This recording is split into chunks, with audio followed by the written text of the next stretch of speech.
CG शिक्षा में आपका स्वागत है।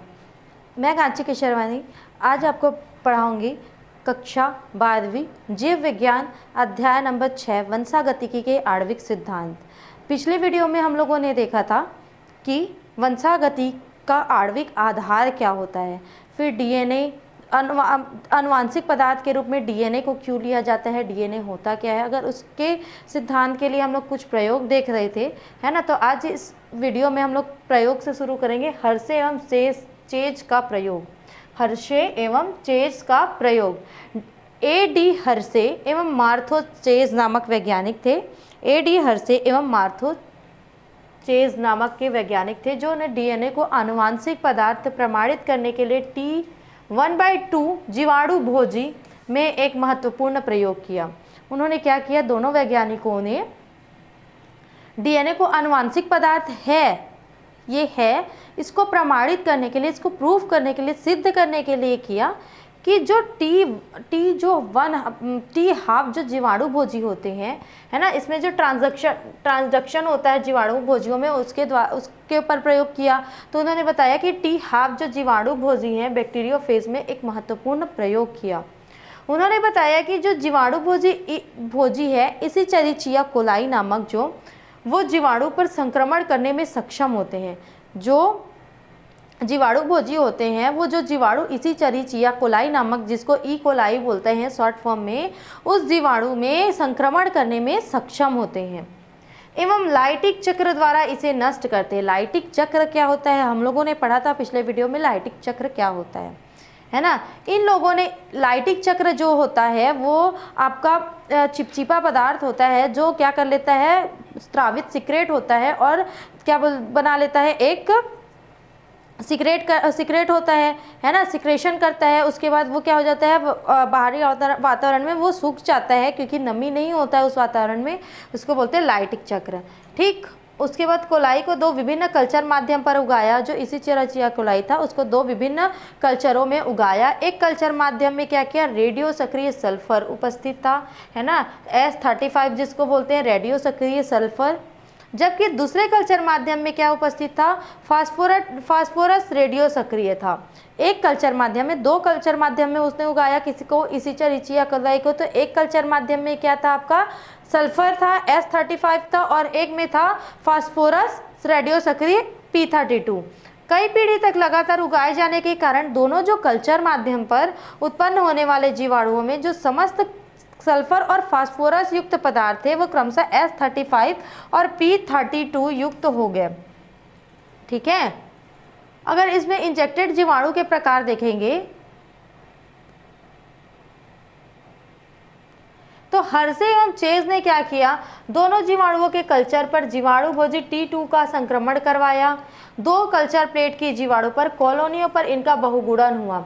तो उन दोनों जीवाणुओं को क्या किया, कल्चर पर जीवाणु भोजी को T2 को संक्रमण करवाया और दो कल्चर प्लेट की जो जीवाणु थी, दो कल्चर प्लेटों पर जो जीवाणु कॉलोनियां थी, इनके बहुगुणन हुआ तथा इस प्रकार के अनेका एक जीवाणु भोजी प्राप्त हुए। इनके परीक्षण से उन्होंने पाया कि एक प्लेट में उगने वाले जो जीवाणु भोजी हैं वो क्या है, प्रोटीन में रेडियो सक्रिय तत्व उपस्थित था। जबकि दूसरी जो माध्यम थी, मतलब दूसरी प्लेट में जो जीवाणु भोजी थी उसमें डीएनए फास्फोरस 32 की उपस्थिति थी। किसकी उपस्थिति थी, एक प्लेट में जो था उसमें प्रोटीन के रेडियो सक्रिय जो तत्व थे वो उपस्थित थे, और जो दूसरी प्लेट थी उसमें कौन से तत्व उपस्थित थे, तो डीएनए फास्फोरस 32 के तत्व उपस्थित थे, है ना। दोनों प्रकार के जीवाणु भोजी को अगर पृथक किया जाए, पृथक करा तो सामान्य माध्यम पर उगने वाले जीवाणुओं पर पुनः संक्रमित करा गया।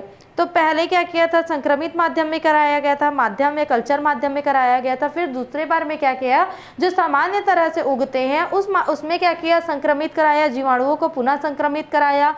तो कुछ समय बाद जीवाणुओं को तरल कल्चर माध्यम में लेकर अच्छी तरह से इस प्रकार हिलाया गया कि उनके सतह पर उपस्थित जीवाणु भोजियों को प्रोटीन कवच पृथक हो जाए। उसके बाद क्या किया, जो सामान्य तरह से उगे हुए थे उसमें जीवाणुओं को संक्रमित कराया, फिर उसको तरल पदार्थ में लेकर इतने अच्छे से हिलाया गया कि हिलाने में क्या हो गया, जो जीवाणु भोजी का कल्चर में प्रोटीन जो था, प्रोटीन वाले जो तत्व थे वो अलग हो गए, सतह पर जीवाणु भोज्य के पृथक हो जाए। इस प्रकार प्राप्त जो सस्पेंशन को जब सेंट्रीफ्यूज किया गया, जो सस्पेंशन था मतलब क्या हुआ, दोनों भाग अलग अलग हो गए, है ना, प्रोटीन वाला भाग अलग हो गया, तरल वाला भाग अलग हो गया। तो जो सस्पेंशन था उसको जब सेंट्रीफ्यूज किया गया, सेंट्रीफ्यूज का मतलब होता है कि एक चक्र होता है, एक चक्र टाइप का होता है जिसमें क्या कहते हैं, परख नली में रखते हैं और उसको इतनी जोर से घुमाते हैं कि जो दो भाग होते हैं, जो दो चीज होते हैं, मतलब अलग अलग चीजों में पार्टीशन हो जाता है।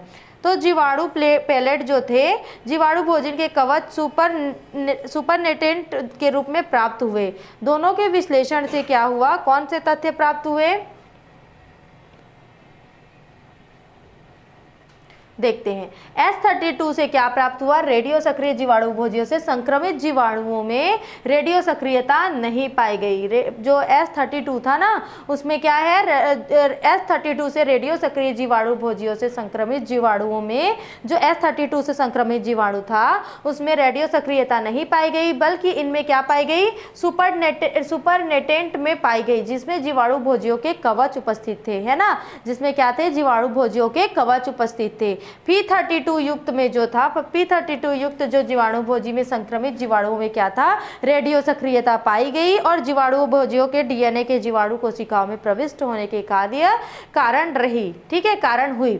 जीवाणु भोजियों को सामान्य जीवाणुओं पर एक पीढ़ी के लिए एक और पीढ़ी के लिए उगाए जाने पर यह पाया गया कि जब जीवाणु भोजियों को सामान्य तरह जीवाणुओं पर एक और पीढ़ी के लिए उगाया गया, पहले क्या था, हम लोग कल्चर माध्यम पे उगाए थे, फिर क्या किए हम लोग, उसको सामान्य जीवाणु पर एक और पीढ़ी के लिए उगाया गया, तो पाया गया कि जो नई पीढ़ी के जीवाणु भोजी है उसमें P32 से युक्त थे, परंतु जो S35 थे रेडियो सक्रियता युक्त जीवाणु भोजी की अगली पीढ़ी में रेडियो सक्रिय नहीं थे। मतलब जो सल्फर 35 वाला था, सल्फर रेडियो एक्टिव था, उसमें रेडियो एक्टिव तत्व नहीं दिखाई दिए, और जो फास्फोरस रेडियो एक्टिव थे उसमें रेडियो एक्टिव तत्व दिखाई दिए। इन तथ्यों से स्पष्ट है कि डीएनए ही आनुवांशिक पदार्थ के रूप में जो डीएनए जो होता है वो आनुवांशिक पदार्थ के रूप में जीवाणुओं में एक पीढ़ी से दूसरी पीढ़ी में जाता है। क्लियर, ये है आपका कल्चर माध्यम को डायग्रामेटिक हम लोग दिखाए हैं, आप इसको पढ़ सकते हैं। उसके बाद है हमारा नेक्स्ट टॉपिक है डीऑक्सीराइबोन्यूक्लिक एसिड, जिसको क्या बोलते हैं हम लोग शॉर्ट में डीएनए। डीएनए का फुल फॉर्म क्या होता है, आपको एक नंबर के प्रश्न के लिए पूछा जाता है और ये आता ही है क्वेश्चन में। मतलब आप अगर पिछला क्वेश्चन पेपर उठा के देखेंगे 2 साल 3 साल 4 साल का, तो 1 से 2 बार पूछा ही गया है कि डीएनए का फुल फॉर्म क्या होता है। ये एमसीक्यू टाइप के क्वेश्चन में, मल्टीपल चॉइस क्वेश्चंस में ज़्यादा आते हैं, या फिर filling the blanks match them में आते हैं। तो आप याद कर लेंगे कि डीएनए का फुल फॉर्म होता है डीऑक्सीराइबोज न्यूक्लिक एसिड।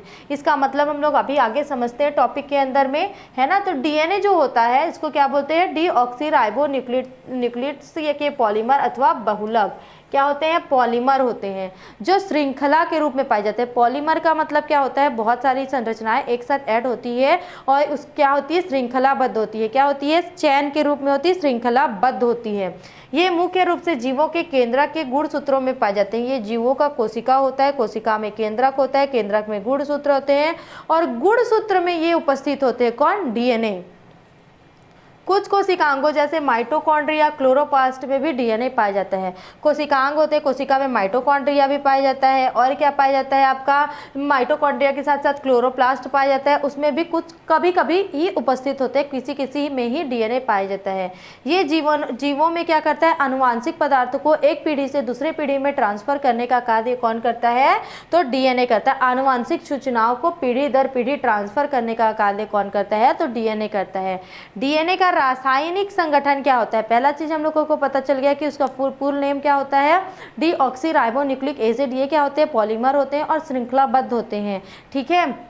उसके बाद क्या है, ये कहाँ पाए जाते हैं, कोशिका में केंद्रक के अंदर गुणसूत्रों पर उपस्थित होते हैं, जो क्या कार्य करते हैं, तो आनुवांशिक सूचनाओं को एक पीढ़ी से दूसरे पीढ़ी में ट्रांसफर करने का कार्य करते हैं। अगर इसका रासायनिक संगठन देखेंगे, केमिकल कंपोजिशन ऑफ डीएनए देखेंगे अगर, तो क्या है, डीएनए अति उच्च आणविक भार वाला अणु होता है। इसका जो आणविक भार होता है, हम लोग अणु भार, परमाणु भार पढ़ते हैं ना, तो इसका डीएनए का आणविक भार जो होता है वो क्या होता है, बहुत उच्च होता है, जिसका अणु भार क्या होता है, 10 से 160 डाल्टन के मध्य होता है। कितना होता है, 10 से 160 डाल्टन के मध्य।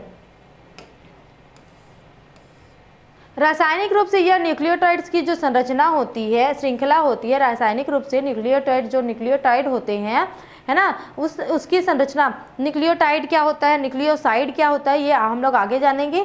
तो जो रासायनिक रूप से जो न्यूक्लियोटाइड्स की श्रृंखला होती है, वो प्रत्येक न्यूक्लियोटाइड में एक नाइट्रोजिनस क्षार, डीऑक्सीराइबोस पेंटेज शर्करा और एक अणु फॉस्फोरिल अम्ल पाया जाता है। अगर एक न्यूक्लियोटाइड संरचना की अगर हम लोग बात करते हैं तो उसमें क्या क्या चीज़ प्रेजेंट होते हैं, एक नाइट्रोजिनस क्षार प्रेजेंट होता है, फिर पेंटोज प्रेजेंट होता है ना, फिर शर्करा होती है, पेंटोज शर्करा होती है, इसको ये भी बोल सकते हैं कि पेंटोज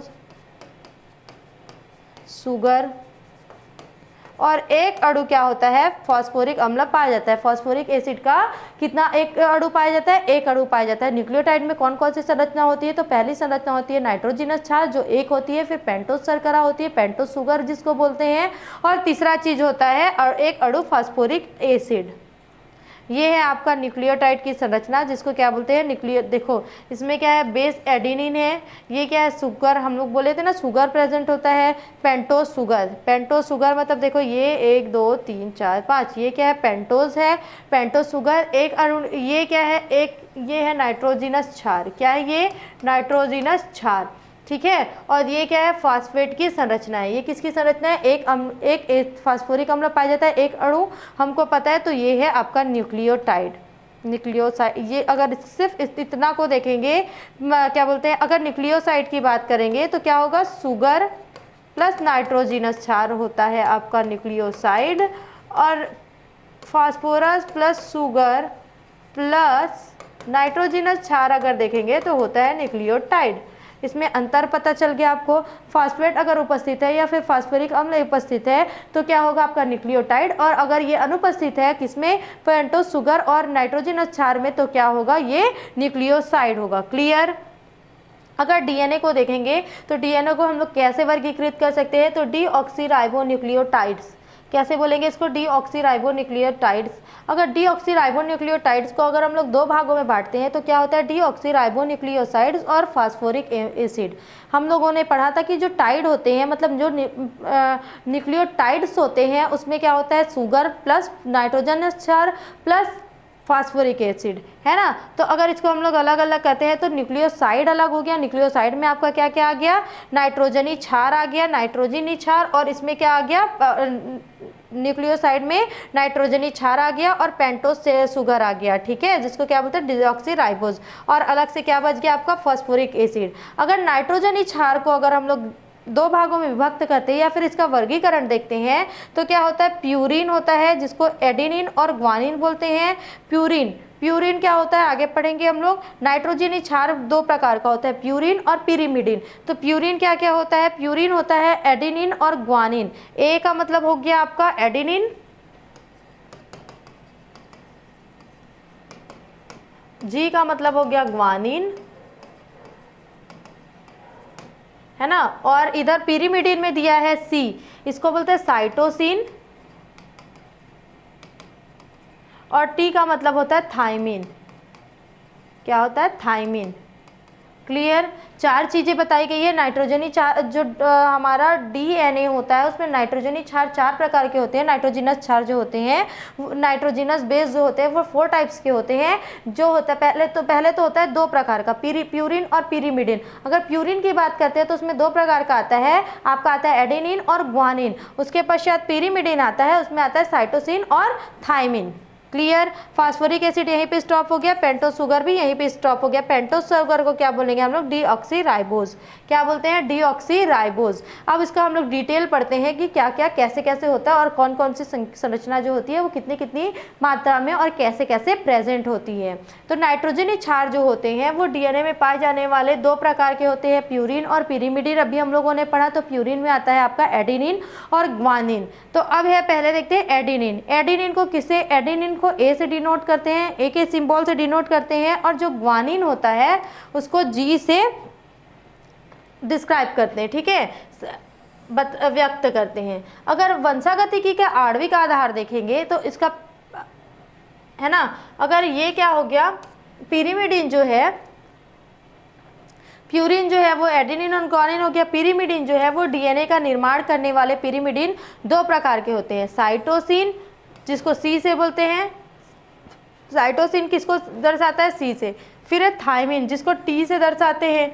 जैसा कि ऊपर बताया गया है, डीएनए दो प्रकार के नाइट्रोजनस क्षार प्यूरिन और पिरिमिडिन से मिलकर बना होता है। तो प्यूरिन होता है एडेनिन और ग्वानिन, ये आपको याद होना चाहिए। नाइट्रोजनस क्षार प्यूरिन और पिरिमिडिन से मिलकर बना होता है। प्यूरिन जो होता है वो होता है एडेनिन और ग्वानिन, पिरिमिडिन जो होता है वो साइटोसिन और थायमिन। प्यूरिन दो वलय वाले यौगिक होते हैं जबकि पिरिमिडिन एक वलय वाले यौगिक होते हैं। एक और चीज़ आ गया इसमें, एक और चीज़ जुड़ गया, जो प्यूरिन होता है उसमें दो वलय होते हैं और पिरिमिडिन जो होता है उसमें एक वलय होता है। प्यूरिन में दो वलय, पिरिमिडिन में एक वलय। अगर आप डिस्क्राइब लिखते जाएंगे तो आप एक शॉर्ट नोट्स बना सकते हैं कि क्या क्या होता है। क्लियर, आपको ये डिटेल पढ़ने की फिर आवश्यकता नहीं होगी। डीएनए के निर्माण के क्रम सर्वप्रथम नाइट्रोजनस क्षार तथा पेंटोज शर्करा के एक एक अणु संयुक्त होकर क्या बनाए, न्यूक्लियोसाइड बनाए। सबसे पहले जब डीएनए का निर्माण हुआ होगा तो क्या बना होगा, एक क्या बना, प्यूरिन या फिर एक नाइट्रोजनस क्षार और एक राइबोज शर्करा जो था वो ऐड हुआ और एक एक अणु दोनों का संयुक्त होकर क्या बनाए, न्यूक्लियोसाइड का निर्माण किया। जो क्या किया, फिर बाद में फास्फोरिक अम्ल के साथ एक अणु संयुक्त होकर किसका निर्माण किए, न्यूक्लियोटाइड का निर्माण करते हैं। डीऑक्सीराइबोज प्रकार के शर्करा युक्त न्यूक्लियोटाइड्स की जो न्यूक्लियोटाइड्स कहते हैं, न्यूक्लियोटाइड्स और न्यूक्लियोटाइड्स होता है। डीएनए में उपस्थित न्यूक्लियोसाइड्स तथा न्यूक्लियोटाइड्स जो होते हैं वो नाइट्रोजन क्षार के आधार पर डीएनए में 4 प्रकार के हो जाते हैं। ठीक, इसको बोलते हैं डीऑक्सी एडेनोसिन। क्या बोलते हैं, जो न्यूक्लियोसाइड्स होते हैं वो क्या क्या होते हैं, तो डीऑक्सी एडेनोसिन 4 प्रकार के होते हैं जिसमें एडेनिन और डीऑक्सीराइबोज शर्करा जुड़े होते हैं। डीऑक्सी ग्वानिन जिसमें क्या जुड़ा होता है, ग्वानिन और डीऑक्सीराइबोज शर्करा जुड़ा होता है। न्यूक्लियोसाइड्स कितने प्रकार के होते हैं डीएनए में उसको बता रहा है ना यहाँ पे। तो पहले में क्या जुड़ा है, डीऑक्सी एडेनोसिन, तो एडिसिन जुड़ा है, एडेनिन जुड़ा है और डीऑक्सीराइबोज शर्करा जुड़ा है। फिर जो दूसरा बताया कि डीऑक्सीग्वानोसिन है ना, तो डीऑक्सीग्वानोसिन में क्या होता है, ग्वानिन है, फिर डीऑक्सीराइबोज शर्करा है। फिर है डीऑक्सीसाइटिडीन, तो इसमें क्या है, साइटोसिन और डीऑक्सीराइबोज शर्करा जुड़ा है। फिर है डीऑक्सीथाइमिन, इसमें थायमिन जुड़ा है और डीऑक्सीराइबोज शर्करा जुड़ा है। फिर है डीएनए के न्यूक्लियोटाइड, क्या है, डीएनए के न्यूक्लियोटाइड। नाइट्रोजनी क्षारक के आधार पर डीएनए में 4 प्रकार के न्यूक्लियोटाइड्स होते हैं। पहला है डीऑक्सी एडिनिलिक अम्ल। एडिनिलिक अम्ल जो होता है वो क्या है, एडिनिन होता है, एडेनिलिक अम्ल बोल रहे हैं ना, अम्ल जुड़ गया जहाँ पे अम्ल जुड़ गया वो क्या हो गया, आपका न्यूक्लियोटाइड्स हो गया। ये चीज़ आप याद रखेंगे। अम्ल कहाँ पे नहीं जुड़ेगा, साइड में नहीं जुड़ेगा, टाइड में जुड़ेगा। आप दोनों का नाम तो सेम है लेकिन जो अंतर जो है वो साइड और टाइड में है, तो साइड में नहीं जुड़ेगा और टाइड में जुड़ेगा। तो डीऑक्सी एडिनिलिक अम्ल जो है, डीऑक्सी एडिनिलिक अम्ल, इसमें क्या जुड़ा है, एडेनिन जुड़ा है, डीऑक्सीराइबोज शर्करा जुड़ा है और फास्फोरिक अम्ल जुड़ा है। फिर है डीऑक्सी ग्वानिडिलिक अम्ल, ग्वानिन जुड़ा, डीऑक्सीराइबोज शर्करा जुड़ा और फास्फोरस जुड़ा या फास्फोरस अम्ल जुड़ा, फास्फोरिक अम्ल या फिर फॉस्फेट जुड़ा, ये भी बोल सकते हैं। डीऑक्सीसाइटोडिलिक अम्ल, साइटोसिन और इसमें अम्ल जुड़ते गया, ये क्या हो गया, थाइमिडिलिक। ठीक है, ये है आपके 4 आपके न्यूक्लियोसाइड्स और 4 आपके न्यूक्लियोटाइड। उपरोक्त चारों प्रकार के डीऑक्सीराइबो न्यूक्लियोटाइड्स डीएनए का निर्माण करते हैं। जो न्यूक्लियोटाइड्स होते हैं उनकी जो श्रृंखलाएं होती हैं वो क्या करती हैं, डीएनए का निर्माण करती है और इनको न्यूक्लियोटाइड श्रृंखला कहते हैं। डीएनए में पॉलीन्यूक्लियोटाइड की दोहरी श्रृंखला पाई जाती है, पॉलीन्यूक्लियोटाइड। अब पॉली का मतलब क्या आ गया, मतलब बहुत सारे न्यूक्लियोटाइड की संरचना पाई जाती है, इसलिए उसको बोलते हैं पॉलीन्यूक्लियोटाइड। डीएनए के संरचनात्मक ढांचा किसमें बना होता है, फास्फेट शर्करा के अनेक अणुओं के बीच बने फास्फोडाइएस्टर बंधों के द्वारा निर्मित होता है। फास्फेट के मध्य में एक जोड़ पाया जाता है जिसको क्या बोलते हैं, उसको जोड़ता कौन है, तो फास्फोडाइएस्टर बंध। कौन जोड़ता है फास्फेट्स को, दो फास्फोडाइएस्टर बंध जो होता है वो उन दोनों को जोड़ता है। पॉलीन्यूक्लियोटाइड श्रृंखला के दोनों किनारों पर स्थित जो शर्करा होती है उसको छोड़कर से सभी शर्करा के अणु क्या होते हैं, 3 तथा 5 वे कार्बन परमाणुओं पर फॉस्फेट अणु से जुड़े रहते हैं। किससे जुड़े रहते हैं, फॉस्फेट अणु से जुड़े रहते हैं। और किस माध्यम से जुड़े रहते हैं, 3 और 5 इंड पर जुड़े होते हैं, 3 इंड और 5 इंड। अगर हम लोग डीएनए की संरचना देखेंगे आगे तो आपको ये जो डील है वो समझ में आ जाएगा। फास्फोडाइएस्टर बंध किसके मध्य में होता है, फॉस्फेट अणुओं के मध्य में होता है। क्लियर। दोनों किनारे जो होते हैं उसमें जो शर्करा होती है उसको छोड़कर क्या होते हैं, सभी शर्करा जो होते हैं वो अणु 3-5 पर कार्बन परमाणुओं पर फॉस्फेट अणु के जुड़े होते हैं। इसके अलावा जो शर्करा होती है वो अणुओं के 2 कार्बन परमाणु से नाइट्रोजिनस क्षार के अणु जुड़े होते हैं।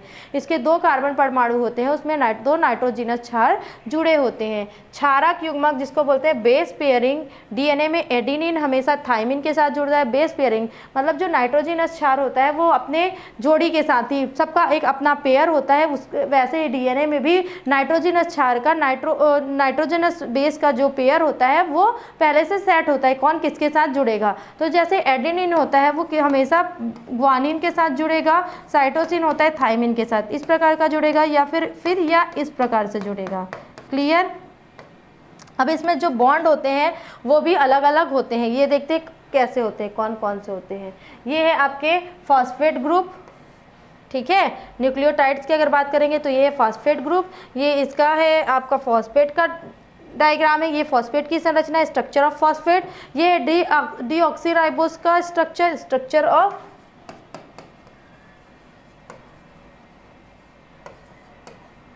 Pentose sugar.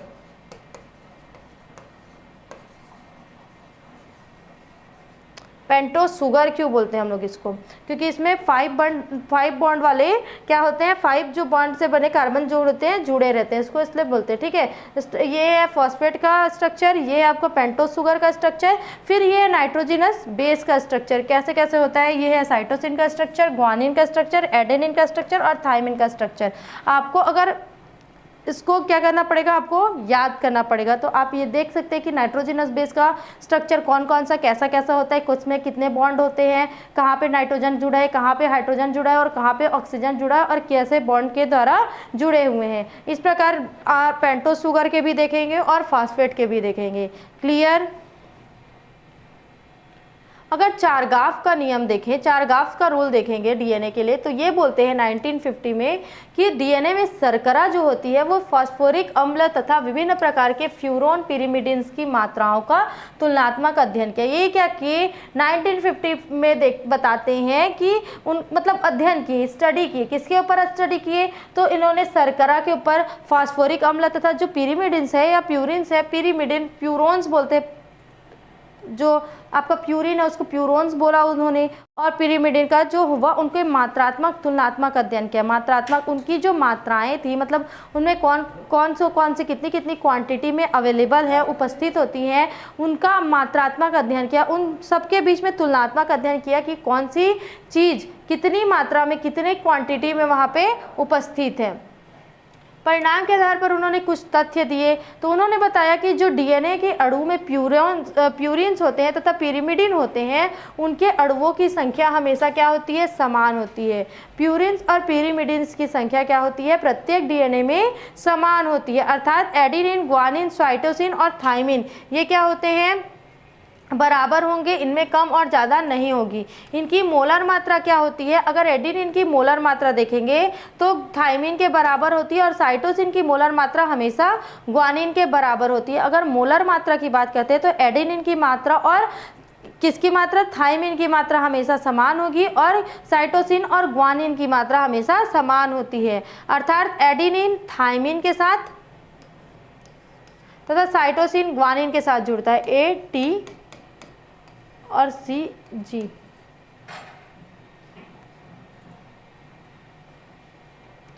ये इसका पेयर इसके साथ नहीं होगा, एक चीज़ हम लोग यहाँ पे मिस्टेक किए हुए हैं, इसको आप सुधार लेंगे।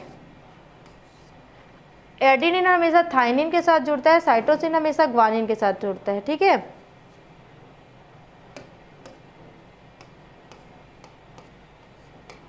एडेनिन हमेशा थाइमिन के साथ, साइटोसिन हमेशा ग्वानिन के साथ जुड़ता है। ये हमारा मिस्टेक था, आप सुधार लेंगे।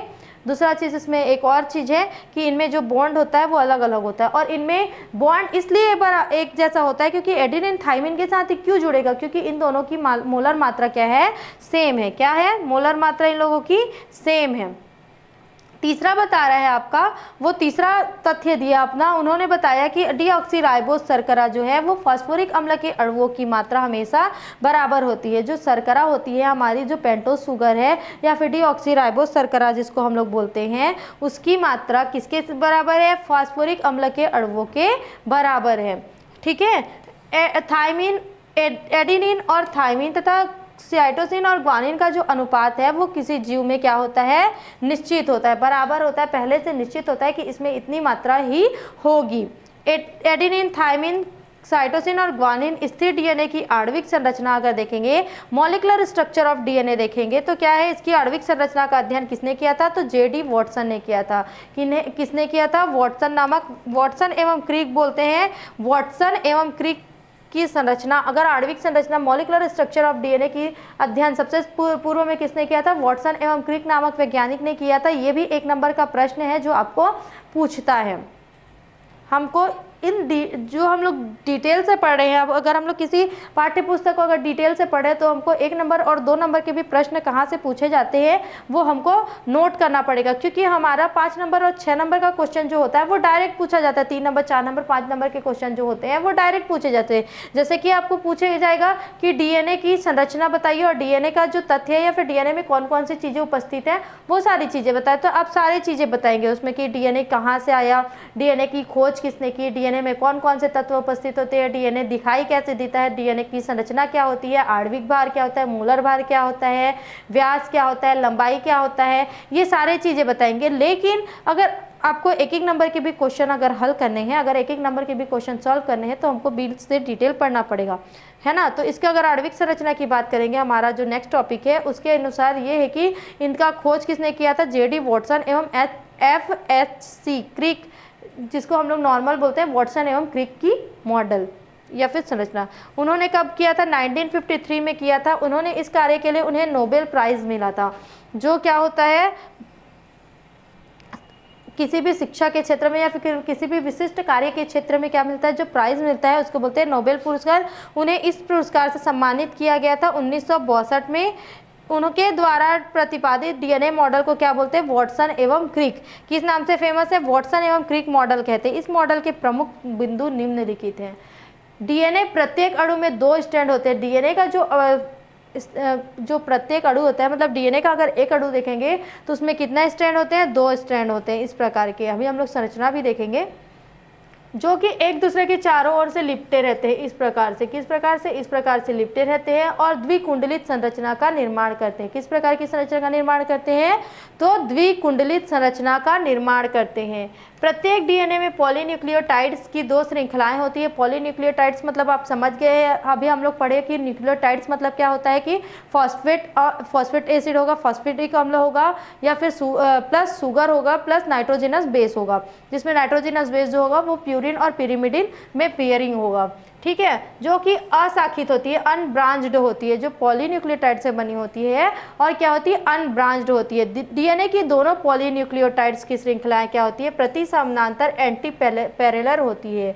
जो डीएनए की दोनों पॉलीन्यूक्लियोटाइड श्रृंखलाएं होती है, डीएनए में 2 प्रकार की पॉलीन्यूक्लियोटाइड श्रृंखला पाई जाती है ना। तो ये क्या होती है, दोनों एक दूसरे की समानांतर होती है। अतः एक सिरा क्या होता है, एक श्रृंखला जो होता है उसका 3 इंड सिरा होता है, 3 इंड सिरा होता है, और दूसरी श्रृंखला जो होती है वो 5 इंड सिरे के पास होती है।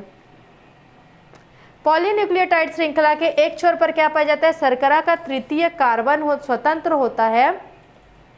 अब उसका तृतीय कार्बन क्या होगा, कैसे होगा, वो तो हम लोग डायग्राम देखेंगे तो पता चलेगा हमको, है ना। तो क्या होगा, स्वतंत्र होता है। इसे 3 प्राइम छोर कहते हैं। क्या बोलते हैं, 3 प्राइम छोर, 3 इंड बोलते हैं, 3 डैश इंड बोलेंगे। दूसरे स्ट्रैंड शर्करा का 5वां कार्बन जो होता है स्वतंत्र होता है। जब हम लोग श्रृंखला देखेंगे तो हमको पता चलेगा कि एक इंड पर क्या होता है, मतलब 2 स्ट्रैंड है तो एक इंड जो है उसमें क्या होगा, तीसरा कार्बन जो होगा पेंटोस शर्करा का, वो तीसरा कार्बन वो स्वतंत्र होगा, इसलिए उसको 3 इंड बोलते हैं। और दूसरे क्या होगा, जो दूसरा पेंटोज शुगर होगा, दूसरे एंड में उसका 5वां कार्बन जो होगा वो स्वतंत्र होगा। मतलब अगर देखो इस प्रकार का श्रृंखला है तो इधर होगा पहला 3 इंड और दूसरे का क्या होगा, इधर होगा 5 इंड। तो एक एक जो इंड होता है वो स्वतंत्र हो गया, जैसे ये 3 इंड हो गया वो स्वतंत्र हो गया, इधर इसका 5 इंड स्वतंत्र हो गया, इसलिए इसको 3 इंड और 5 इंड, 3 इंड सेरा और 5 इंड सीरा बोलते हैं, प्राइम इंड बोलते हैं। ठीक है, दो पॉलीन्यूक्लियोटाइड्स जो श्रृंखलाएं हैं वो आपस में किसके द्वारा जुड़े रहते हैं, हाइड्रोजन बॉन्ड के द्वारा जुड़े रहते हैं। ये याद रखिएगा आप लोग को, दो पॉलीन्यूक्लियोटाइड्स जो श्रृंखलाएं होती है वो आपस में किसके माध्यम से जुड़ी रहती है, तो हाइड्रोजन बॉन्ड के द्वारा। न्यूक्लियोटाइड सीढ़ीनुमा दंडों के रूप में दोनों श्रृंखलाओं के मध्य व्यवस्थित होते हैं। इस प्रकार की अगर संरचना है तो इनमें क्या होगा, यहाँ पे उपस्थित होता है न्यूक्लियोटाइड संरचना और किससे जुड़े रहती है, हाइड्रोजन बॉन्ड से जुड़े रहती है और सीढ़ीनुमा होती है। ठीक है, न्यूक्लियोटाइड्स आपस में फास्फोडाइएस्टर बंध के द्वारा, न्यूक्लियोसाइड्स जो होते हैं वो किसके द्वारा जुड़ते हैं, हाइड्रोजन बंध के द्वारा। न्यूक्लियोटाइड्स किसके द्वारा जुड़े होते हैं, तो फास्फोडाइएस्टर बंध के द्वारा जुड़कर पॉलीन्यूक्लियोटाइड श्रृंखला का निर्माण करते हैं। एडेनाइन हमेशा थाइमिन के साथ जुड़ेगा, साइटोसिन हमेशा ग्वानिन के साथ जुड़ेगा, है ना। ये दोनों युग्म के मध्य हाइड्रोजन बंध के कारण होता है। प्रत्येक जीव या जाति के डीएनए में जो न्यूक्लियोटाइड्स का एक निश्चित क्रम होता है, जिसमें एडेनिन थाइमिन जो न्यूक्लियोसाइड्स होता है, एडेनिन थाइमिन साइटोसिन और ग्वानिन के अनुपात जो होता है वो स्थिर होता है ना। दोनों पॉलीन्यूक्लियोटाइड श्रृंखला से बनी एक कुंडलिनी हेक्सिल की लंबाई क्या होती है, 34 एंगस्ट्रॉम होती है। ये जो होगा वो इसमें दोनों के बीच क्या होगा, 34 एंगस्ट्रॉम होता है और 10 न्यूक्लियोटाइड्स पाए जाते हैं। डीएनए की पूर्ण कुंडलिनी में अगर डीएनए का अगर पूर्ण संरचना में देखेंगे तो कितने न्यूक्लियोटाइड्स प्रेजेंट होते हैं, तो 10 न्यूक्लियोटाइड्स प्रेजेंट होते हैं। दो न्यूक्लियोटाइड्स के बीच की दूरी कितनी होती है, अगर ये एक न्यूक्लियोटाइड्स है और एक ये न्यूक्लियोटाइड्स है तो दोनों के बीच की दूरी होती है 3 से 4 एंगस्ट्रॉम। कितनी होती है, 3 से 4 एंगस्ट्रॉम। डीएनए की प्रत्येक कुंडलिनी का व्यास होता है, अगर एक कुंडली पूरा कुंडली का व्यास देखेंगे हम लोग तो कितना होगा, 20 एंगस्ट्रॉम होता है। कितना होता है व्यास, 20 एंगस्ट्रॉम। अगर डीएनए की दोनों श्रृंखलाएं एक दूसरे के संपूरक होती हैं, यदि इसकी एक श्रृंखला में क्षारकों का क्रम AGTC ऐसा है तो दूसरी श्रृंखला में क्षारकों का क्रम होगा TCTAAG ऐसा होगा, ACG होगा। प्रत्येक डीएनए श्रृंखला में 2 बाह्य खांचे होते हैं, एक्सटर्नल ग्रुप पाई जाती हैं, जिन्हें क्रमशः मेजर ग्रुप और इनर ग्रुप बोलते हैं। 2 खांचे पाई जाती है, मेजर ग्रुप और इनर ग्रुप कहते हैं। मेजर ग्रुप क्या होता है, चौड़ा और गहरा होता है।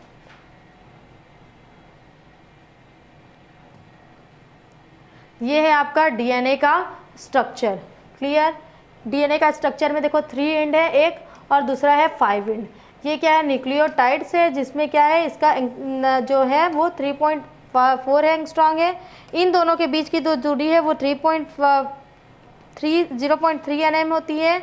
ये खांचे होती है, ये देखो ये बड़ा खांच है ना, इसको बोलेंगे मेजर ग्रुप, और जो माइनर खांच होता है उसको बोलते हैं माइनर ग्रुप। छोटा जो खांच होता है उसको बोलते हैं माइनर ग्रुप।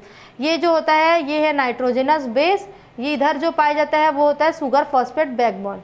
क्लियर, ये है आपका डीएनए का स्ट्रक्चर। हमारा जो वीडियो है आज यहीं पे समाप्त होता है। सीजी शिक्षा में जुड़े रहने के लिए धन्यवाद।